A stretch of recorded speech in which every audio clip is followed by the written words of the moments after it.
it'll factor in things like how active your stream is. So it'll look at things like, oh, okay, like how many unique people are commenting. If people are joining, are they actually commenting? Are they actually interacting? Things like that.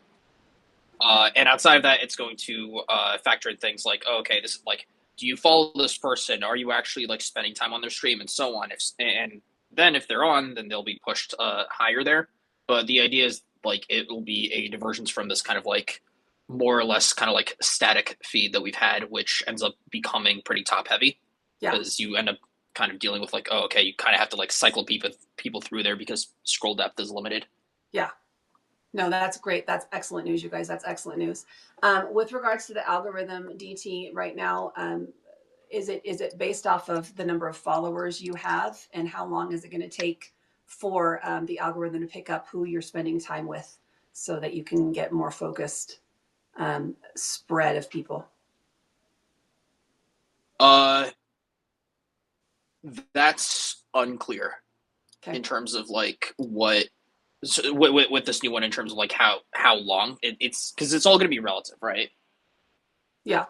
There's still going to be like some weights to figure out there in terms of just like are we like how much do we actually like weigh a specific action?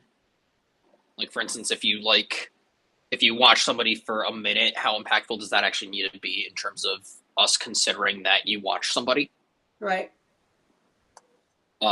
So there's a lot of stuff to figure out there. There's also going to be a lot more things in terms of like, oh, there's an exciting moment happening on a stream, then that's actually going to because it's also a balance of just like, okay, we're looking at general stream stuff as well as somebody's kind of like um, history with somebody.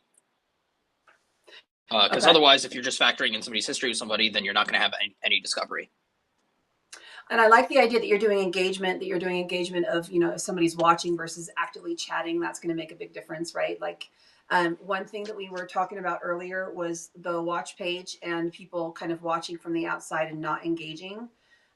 Any idea of sending us into the live stream after watching for a few seconds, like we had when we initially were testing it? I mean, the problem with it is people find it very abrupt Yeah. and kind of just jarring that they are getting thrown into a stream, which has Yeah. kind of been the decision behind like why we don't do that. Is especially if Okay. it's like if it's not clear that something is happening, it probably shouldn't happen. Yeah. So some kind of maybe countdown. You're going to be sent into this live in three, two, one.